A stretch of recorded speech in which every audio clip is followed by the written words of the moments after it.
your children belong to the community, not to you. Hope, Matt Lauer, Brian Williams are proud of this leftist garbage. Here with reaction, Fox News contributors Michelle Malkin, Leslie Marshall. Leslie, let's go over these words carefully here. So part of it, we have to break through our kind of private idea that the kids belong to their parents. No, or that the kids belong to their families, and recognize the kids belong to the entire community. You have kids, right, Leslie? Yes, I do. I have two, and I would agree with that. I mean, as I'm sitting here right now, my daughter's at ballet, my son, I do believe that we as a community have a responsibility to the children, and not just the 500,000 children on the Blue Book who are orphans and don't have parents. But when I send my kids to school, Sean, the teacher is part of that community taking care of them. When we pay, and before I had kids, when I paid with my tax dollars for the public school system and for breakfast and lunch for kids that weren't mine, was that making me a socialist? Excuse me. Was that making me part of Michelle a community Malkin, taking care of our children? My kids do not belong to the, quote, whole community. They're not everybody's problem. They're my responsibility.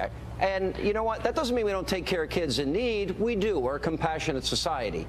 How do you react to this lunacy? Because I think liberal moral superiority and sanctimony kicks in here because they think they know better than us. We conservatives, we dopes, we Neanderthals, how to raise our kids. We're all parents here, Leslie, Sean, and myself, and I think that this sentiment broadcast on MSNBC, which we now, it's confirmed, stands for Maoist Socialist Nutballs Broadcasting Company, should send a shiver down every parent's spine. I mean, what we're talking about here is the worst kind of collectivism, and yes, it is anti-American. This is a message not only to these people who didn't have any problem whatsoever with broadcasting this. That's what's creepy to me, that there wasn't a single producer or editor who looked at this woman broadcasting these diatribes and thought, this is just bone-chilling.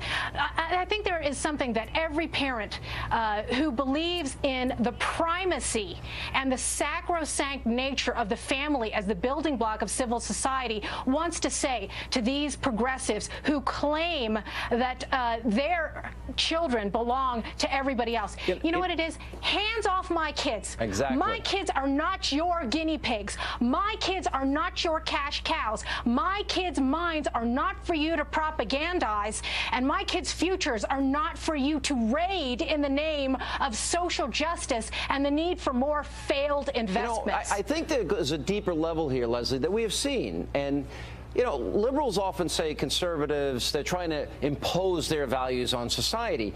You look at government-run schools where many kids are trapped in failing school systems, but often it's the left that feels that they don't like the values that are being taught at home. After all, those parents believe in Jesus. Those parents, you know, are Christians. So they think they have the right to counter or contradict the values that parents are instilling in their kids, either through sex education, views on homosexuality, whatever it happens to be, because they think they're right. I would totally disagree with that, not only as a parent and a taxpayer and a member of the community. When they show, wait a minute, if they're giving first graders Heather has two mommies, if they're showing kids how to put a condom on a cucumber.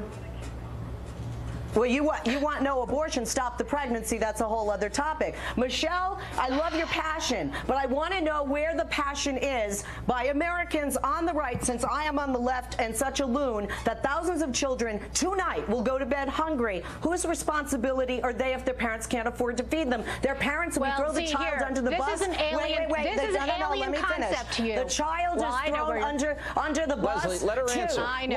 What about the 500,000 children that have no parents? Or the children whose parents smoke crack or put heroin in their arms.